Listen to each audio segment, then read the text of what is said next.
It was a normal Friday. It was at nighttime. We hadn't had dinner yet. I was hungry. The TV was on. It was a reality show. Jack was in the hallway. I can see him from where I was laying on the floor. And all of a sudden, Chicago Police Third Ward! Chicago Police Third Ward! they barged in with guns. Get on the f***ing ground! I was so scared I couldn't speak. The cops threatened my dad that they would shoot him. And one of the cops put his knee in my dad's back. My dad comes in handcuffs. And me and my brother were screaming, "Don't shoot my dad.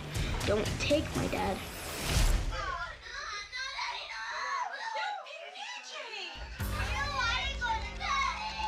They searched the bathroom and they flipped the mattress. When my mom grabbed the search warrant, she looked at the names. That's when she said to the cops in the living room, "You have the wrong floor. This is not us." They live upstairs. They live upstairs. I was thinking, why is this happening to us? We were just a happy family. We did not want this.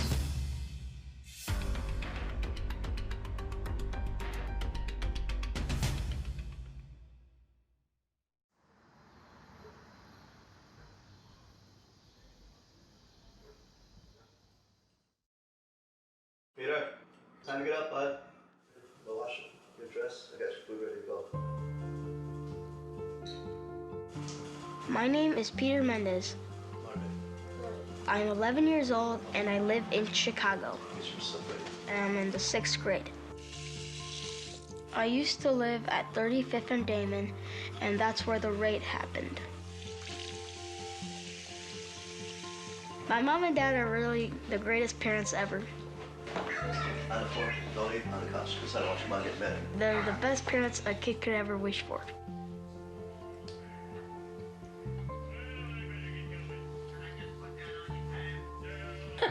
Bart.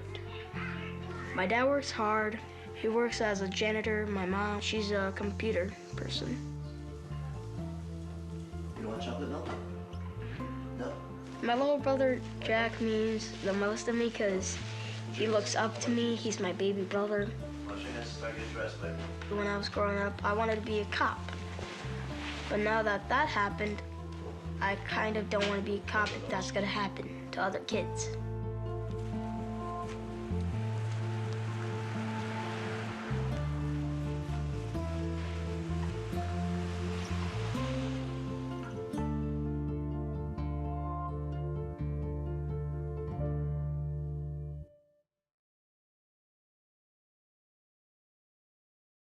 You're 7 years old. Yes.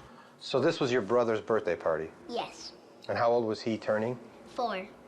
Were you excited for your brother? Yes. Why were you excited? Because at the same time, I love cake. And every time it's on my birthday, I get really, I get really excited. I came to cut cake, celebrate, sing happy birthday, show him I love him and bring him a present. So he never got to cut his cake? No. No one got to have that cake? No. And so when the police officer came through this door, what was the police officer doing? Pointing the gun? So I thought they was gonna shoot me and my brother and everybody else. Be little. And you should never even see this. What do you see? A lot of police and so many of them. Like about, oh my God, so many of them.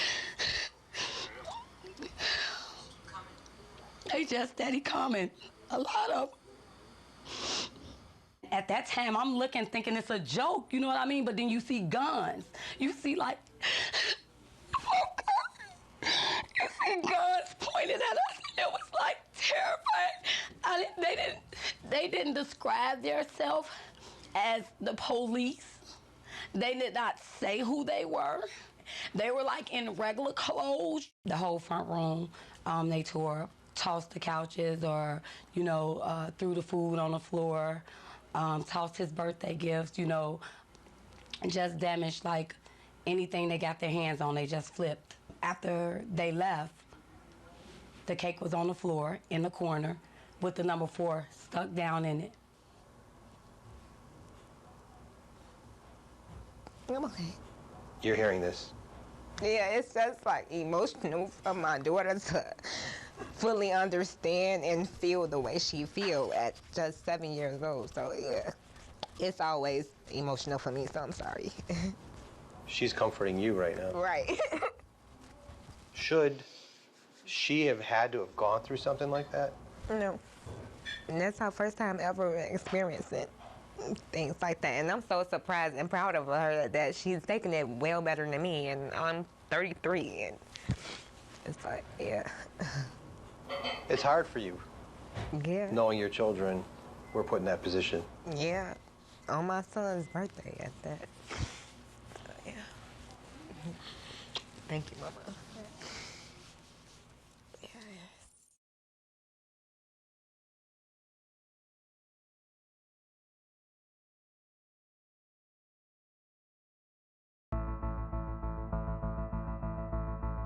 If the police pointed guns at you during that raid, raise your hand.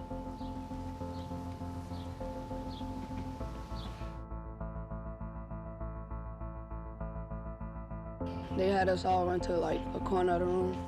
It was in the kitchen though. What were you thinking at that point? I was scared. Did you know what was happening? No. Why did you think the police would point a gun at you? At first I didn't know. The informant told them that he'd been buying heroin out of the second floor apartment for 2 months from a guy named Ace, Derek Bell. Then nobody stood there but me and my boys. That's why I kept telling them, like, don't nobody stay here but me. So I'm like, who are you looking for? They never told me.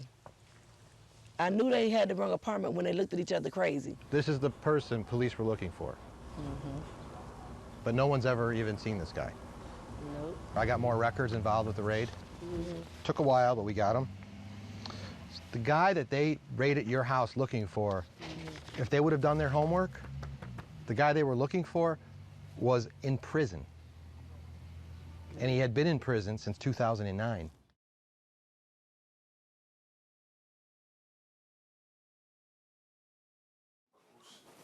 Rolling. For nearly the last year, we've been investigating wrong raids or raids involving search warrants that had inaccuracies.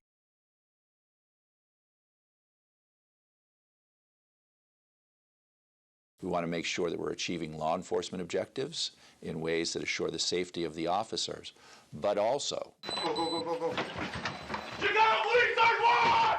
in ways that minimize the impact and the footprint of government on the lives of individuals, especially when we're talking about children, and certainly in the context of when we're talking about invading people's homes, the very essence of what the Fourth Amendment is about. When your mom told them you're in the those wrong are- apartment, what did they say? Curtis Roberts, they live upstairs. They live upstairs. He gave us the wrong apartment. He gave us the wrong apartment. He gave us the wrong apartment. He said up the stairs and it's the first door right up. If they already know it's the wrong apartment, What we got? Nothing? Yeah, I know. Anything back there? why do they need to search? They kept searching, trying to find something on us. Because it's not the first time, it's not the last time. They're going to keep doing it. Anybody can tell you anything off the street. Do you believe everything, you know, a person tells you? My name is Officer Brian Collins, C-O-L-L-I-N-S. Star number? 16773. Rank? Police officer. You were really cooperative. Because I didn't want to get shot. That's the only thing I was worried about. You could see how close that gun was to your face. Yeah. I could see it in the video.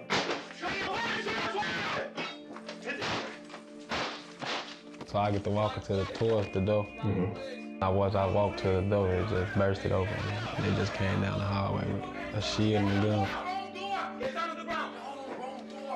But I knew, like, you got the wrong house. I knew.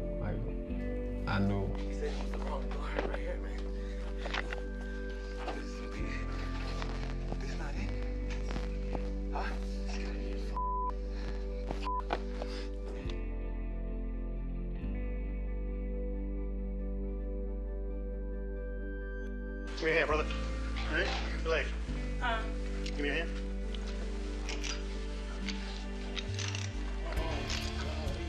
What's your name, young lady? My name is Sean Green. Okay. This was that officer's first warrant. The one that got the warrant for your house, that's the first warrant he ever got. You just probably put them out there. This is the audio recorded statement of accused member police officer Brian Collins, star 16773. Prior to the execution of your warrant that day, how many apartments did you believe were on the first floor? 1. Did you do a simple internet search of Google or any other internet search engines to confirm the number of units in that building? No. Did you personally conduct any surveillance of this location to ascertain if the alleged transactions were occurring at the rear door and to verify that you had the correct target unit? When I drove by the front and rear of the... But any surveillance after the drive-by? No. It was hard, like seeing guns right there just pointed in the face, like that's how we lost our mother to gun violence. So it was terrifying. So you still have that emotional scar? Yes. From losing your mom? Yes. When you do lose a family member like that to gun violence, I'm sorry. I know it's hard.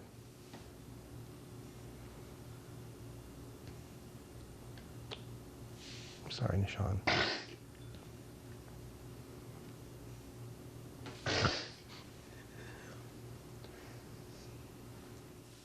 I'm State Senator Jacqueline Collins. I represent the 16th Legislative District. Clear. I think that probably because they know that they're in a certain community where they feel they can get away with that kind of behavior.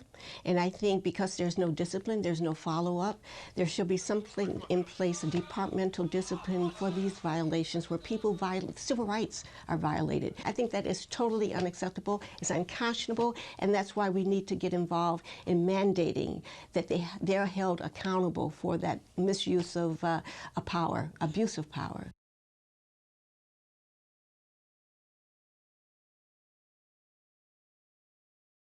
Superintendent, just switch gears for a second. Can you talk with us about wrong raids and bad search warrants?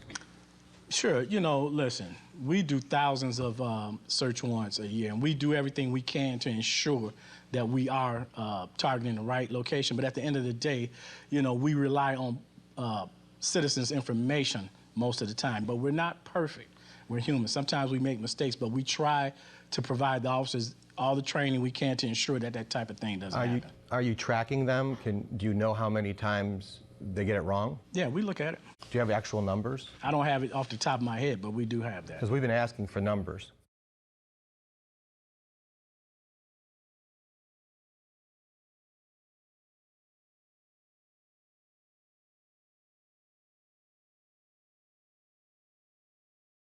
You hit the apartment of the Mendezes, correct? That's correct. Okay. I'll tell you, I'm nosy. I know that it's them upstairs. Okay. Mr. and Mrs. Mendez and their children, Peter and Jack, were not the intended targets of your search warrant, correct? No, they were not. Okay. Can you point to any training in your training record, any specific training course in your training record where they taught you that you should find out when kids are likely to not be home and execute the warrant during those times? No.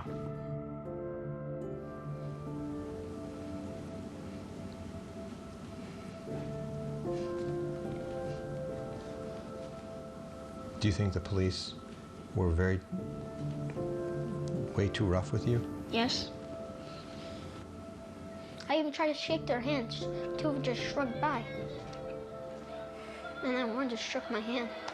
Because that was the guy that realized that they were in the wrong apartment. We're in the middle of moving.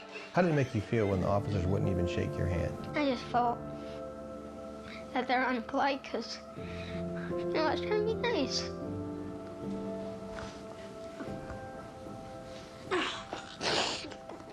It's okay. It's okay, Peter. You're doing a good job. What are you thinking about right now? This is the saddest moment. They really hurt you that day. What did they make you feel? It made me feel like the police weren't even what I thought they were. You had a different image of what a police officer was? You wanted to be a police officer? I just don't want you anymore. I don't think they're heroes.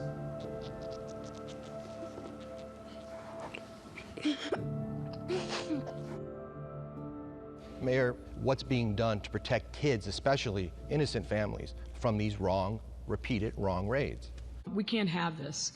What it does when we make mistakes, and particularly when we make mistakes in the way in which we deal with our children, that leaves an indelible scar that is very, very difficult to repair those kinds of relationships. In the larger context of the very, very sort of challenged relationship between the police department and the public generally, and the issues of trust or lack of trust, every one of these incidents is an aggravator and a perpetuator of this mistrust that exists.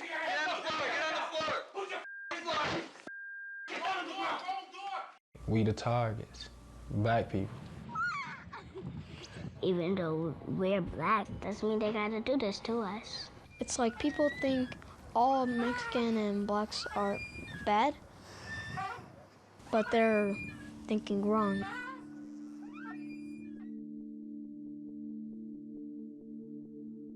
They feel that the police come in with no sensibilities, with implicit bias in how they relate to them, dehumanizing, disrespectful, and I believe unlawful. How old are you, Daviana? 6. Do you know what it means to tell the truth? Yes. It means that you telling the people what happened. So do you promise that you'll tell the truth? Yes. Very good.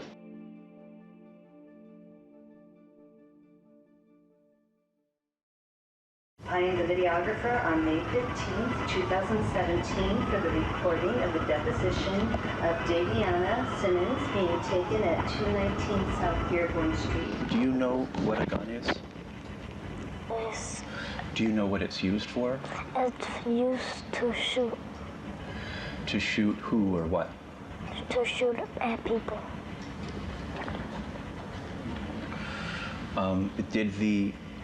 Did the police point a gun at anybody else in your house that day? They pointed a gun at me. They pointed a gun at you? Yes? Yes. Can you tell me what you remember about that? That they put a gun in my chest. Can you tell me what the prayer is that you say before you go to bed? I pray that the police don't come back. I pray that everything is safe in my house. I pray that everything is safe, and I pray that I have good dreams in Jesus' name. Amen.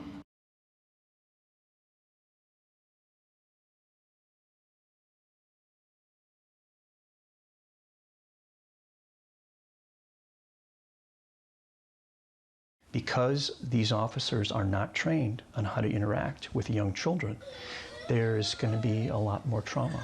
Other major departments, Cincinnati, Cleveland, Charlottesville, San Francisco, Baltimore, they have trained their officers on how the youth brain works, how youth brains develop, and how officers should go out of their way not to expose young people, young children, to trauma. It should be part of the pre-raid plan to discuss exactly what you're going to do if you encounter children. I think we need to take those precautions to protect the things that happened to Peter does not happen to other children. Was there a personal consequence or an outcome that you learned about after this day? There was no personal, I wasn't punished in any way. I wasn't, no reprimand or anything like that. Did anybody talk to you about the investigation that you did?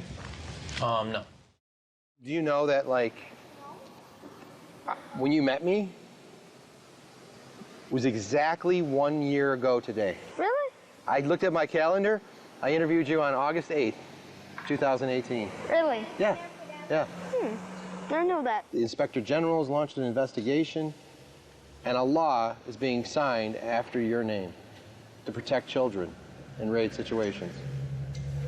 So, are you understanding how important all this is? Yeah, very important.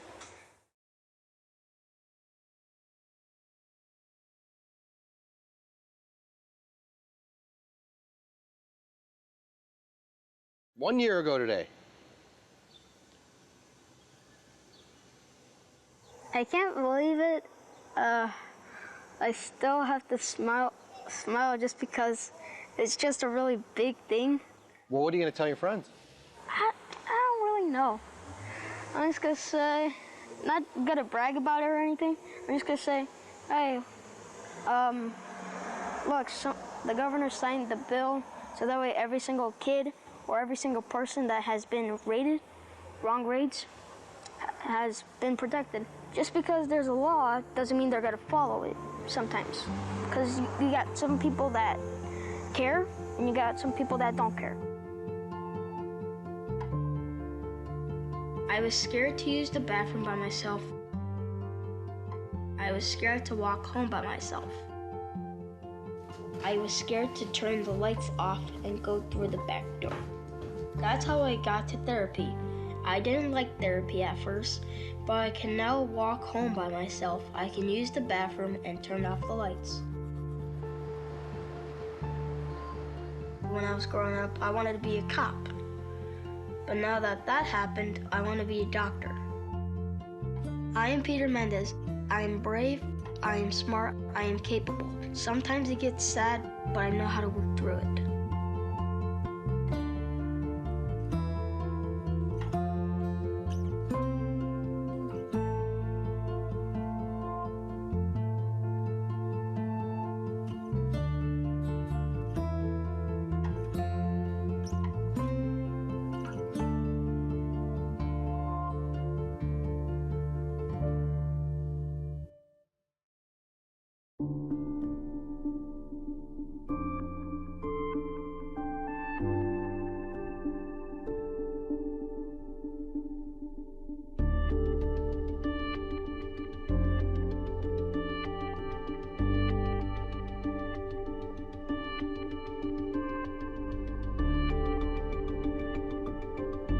Jim Williams here with Dave Savini.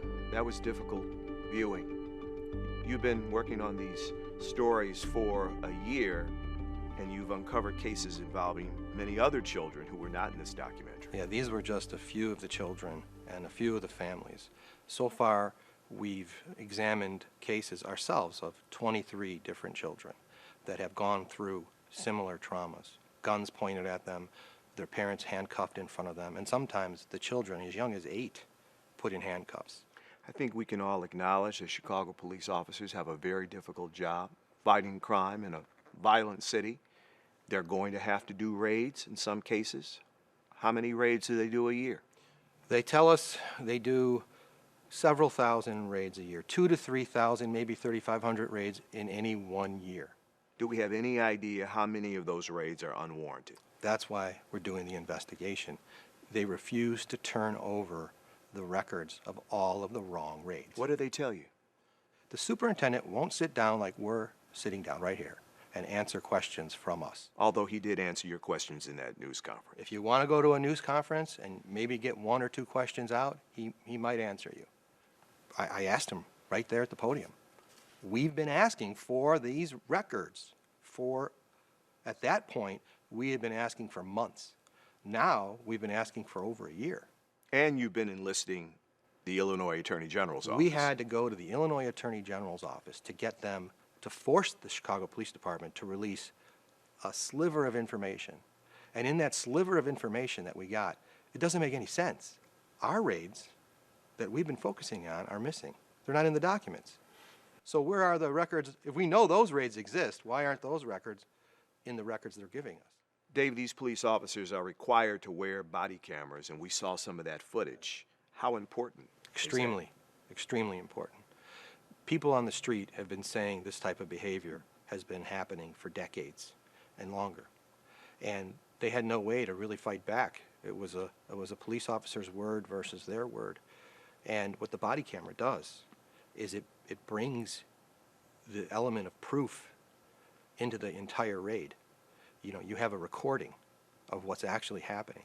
Had there not been body cameras, we wouldn't have heard those officers whispering in the kitchen saying, we're in the wrong apartment. This is the wrong effing apartment. And then we wouldn't have seen that they continued to search an innocent family's apartment regardless. And when a child like Peter has to have therapy because of the trauma, who pays for that?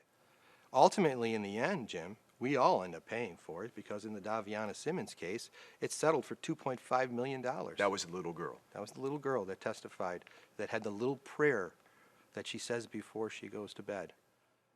So we have the police training, which doesn't exist, right. But there is a directive, a manual of sorts to explain how a raid should be conducted, correct? There is a directive, it's a manual, and it tells them what they're supposed to do. They're supposed to independently verify the information that the confidential informant or the John Doe or the Jane Doe gave them. There's a great cost to taxpayers because the city has had to pay the victims. But there's also broken trust, which hinders officers from fighting crime. Well, when any of these children go through a situation like this, their image of a police officer changes, their trust changes, and it will affect them throughout their life. They could become nervous. They may not want to call police when they need help because they've had a negative experience. But one of the things that families tell us is really one of the hardest parts of it is the humiliation they go through. You know, look at Peter. Peter had this entire raid happen in his house, but what does he remember other than the guns being pointed and his father in handcuffs? He remembers they didn't even shake his hand when they walked out. One guy did, but the other guys didn't. What's next? So since we started this documentary, we got contacted by another family, another wrong raid. We're working on that case, and we're going to keep asking and fighting to get those records from the city on how often the wrong raids happen. Of course, we'll be interested to see what happens. Thank you, Dave. Thank you, Jim.